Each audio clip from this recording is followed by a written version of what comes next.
Hello friend, स्वागत है आप सभी को मेरे यूट्यूब चैनल पॉलिटिकल से। फ्रेंड, कैसे आप सभी लोग?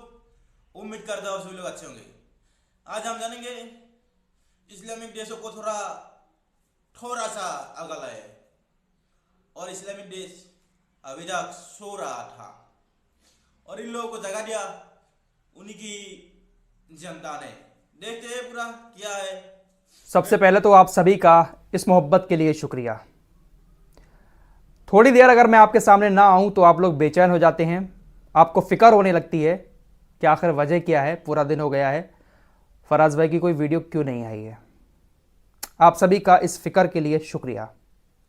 देखिए, जहां एक तरफ पूरी दुनिया मिलकर एक अलग तरह का प्रोपेगेंडा चला रही हो, वहां पर कुछ चंद लोग अगर छिपे हुए सच को दुनिया के सामने लाकर रखते हैं तो जाहिर सी बात है कि थोड़ी बहुत दिक्कतों का सामना तो करना पड़ता ही होगा। फिलहाल आप सबकी दुआ और मोहब्बत ऐसे ही बनी रहे। मुझे ऐसा लगता है कि मैंने आपके लिए सबसे पहले दुआ किया था और आप मेरे लिए भी दुआ कीजिए और हमें भी आगे बढ़ाए। चलिए देखते हैं पूरा। हम ऐसे बेवाकी के साथ आगे बढ़ते रहेंगे। फिलहाल अब सब कुछ ठीक है और एक नई रिपोर्ट लेकर एक बार फिर हम आपके सामने हाजिर हो चुके हैं।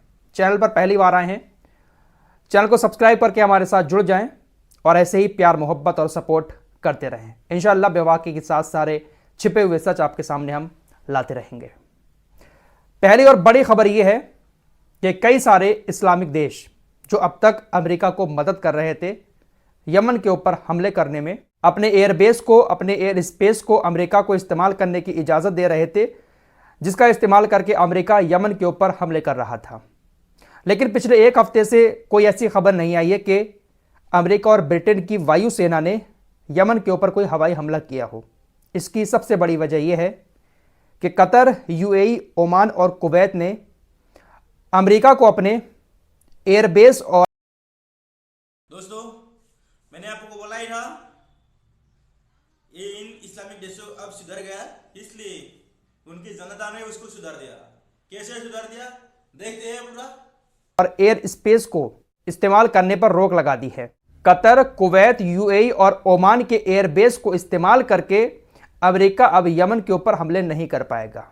इस बात की जानकारी खुद अमेरिका के अधिकारियों ने पॉलिटिको को दी है। अमेरिकी अधिकारियों ने पॉलिटिको को बताया कि अरब देश इस टाइम अमेरिका का समर्थन करके ईरान और अपने देश की आबादी को नाराज नहीं करना चाहते हैं। जिन अरब देशों के एयरबेस का इस्तेमाल हम कर रहे थे उन देशों की आबादी भी अपने देश की सरकार से नाराज हो रही है, साथ ही साथ ईरान भी नाराज हो रहा था, इसलिए उन्होंने हमें रोक दिया है कि आप हमारे एयरबेस को इस्तेमाल ना करें। दोस्तों, जब किसी देश का राजा निकम्मा हो जाए, गुलाम बन जाए, तो वहां की जनता उसको जगाने का काम करती है। ऐसा ही कुछ अब इन अरब देशों की जनता कर रही है।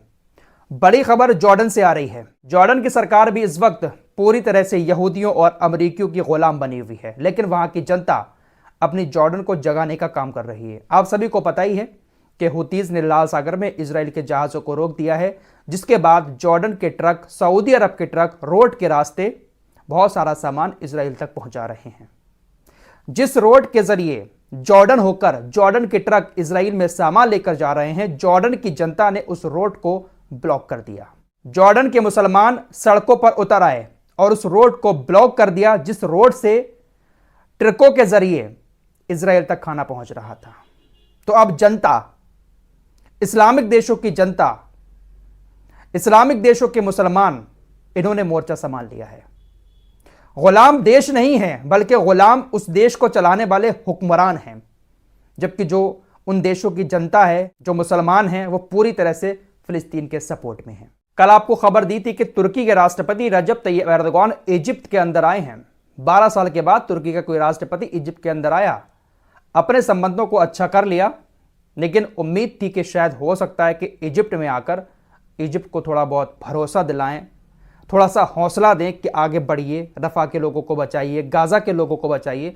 लेकिन फिलहाल यात्रा से वापस आ चुके हैं एर्दोगान और तुर्की पहुंचकर कहा कि हम शांति की अपील करते हैं, गाज़ा में हम शांति की अपील करते हैं। इजराइल का कट्टरपंथी नेता बेन गवीर, इसने एक बार फिर से जहर उगला है। इसने कहा कि पूरी दुनिया यही कह रही है कि फिलिस्तीन को अलग राज्य बना देंगे, फिलिस्तीन को अलग राष्ट्र का दर्जा देंगे तब शांति होगी, ऐसा कभी नहीं हो सकता। मेरे जीते जी फिलिस्तीन को मैं अलग राज्य का दर्जा नहीं देने दूंगा। बेंजामिन नेतन्याहू का बेटा अमेरिका के फ्लोरिडा के अंदर मौज मस्ती कर रहा है।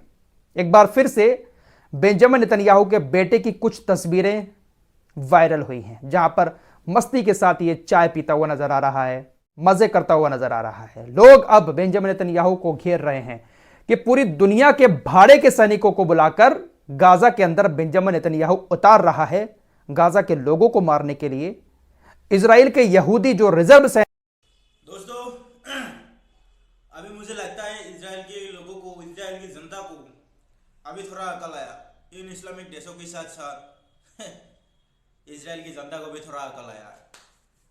प्राइम मिनिस्टर का बेटा उधर मौज मस्ती कर रहे हैं और आपका बेटा उधर मर रहा है ना।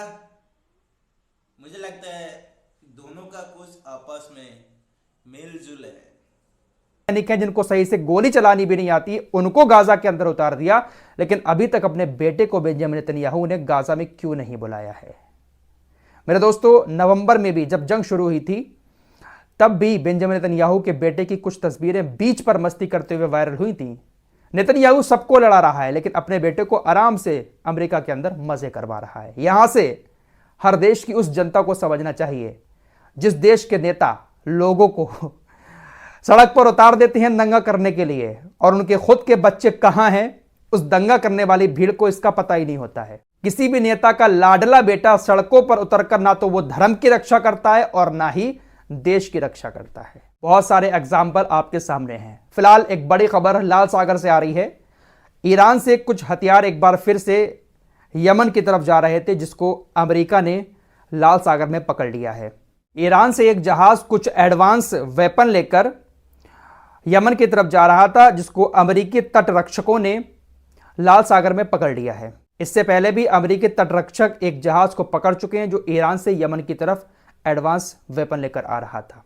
दोस्तों, कुछ हैकर्स ने जो कब्जे वाला फिलिस्तीन है, जहां पर इजरायली सेना का कब्जा है, उस जगह पर यहूदी रहते हैं, तो कुछ डिलीवरी करने वाली कंपनियों को हैक कर लिया। हैकर्स ने इजरायली यहूदियों को परेशान करने के लिए कई सारी डिलीवरी करने वाली कंपनीज की वेबसाइट को हैक किया। हैक करने के बाद उन्होंने जो एड्रेस था उसको चेंज कर दिया। मिसाल के तौर पर मेरे एड्रेस पर कोई कोरियर आना था, हैकर्स ने उस एड्रेस को चेंज कर दिया, वो कोरियर कहीं और पहुंचा। इस तरह से बहुत ज्यादा परेशान हैकर्स ने इजराइल की डिलीवरी कंपनी को किया। देखते ही देखते अफरा तफरी मच गई। किसी का कोरियर कहीं पहुंच रहा था और किसी का कोरियर कहीं पहुंच रहा था, सबका पता अदला बदली कर दिया। बड़ी खबर अमेरिका से आ रही है। अमेरिका ने घोषणा की है कि वो इस वक्त राष्ट्रीय सुरक्षा के खतरे का सामना कर रहा है। CNN की रिपोर्ट के मुताबिक रूस ने बहुत ज्यादा चिंता पैदा कर रखी है। कल यूक्रेन ने रूस की नौसेना के एक युद्धपोत को डुबो किया दिया है कि रूस लगातार बड़ी बड़ी बदले की धमकियां दे रहा है। अमेरिका ने घोषणा की है कि जो सैटेलाइट में हमारी बहुत सारी खुफिया चीजें घूम रही हैं, रूस के निशाने पर हमारी वो सारी खुफिया चीजें हैं। रूस के पास एक ऐसा हथियार है जिसकी नजर हमारी खुफिया चीजों को नष्ट करने पर अंतरिक्ष में लगी हुई है।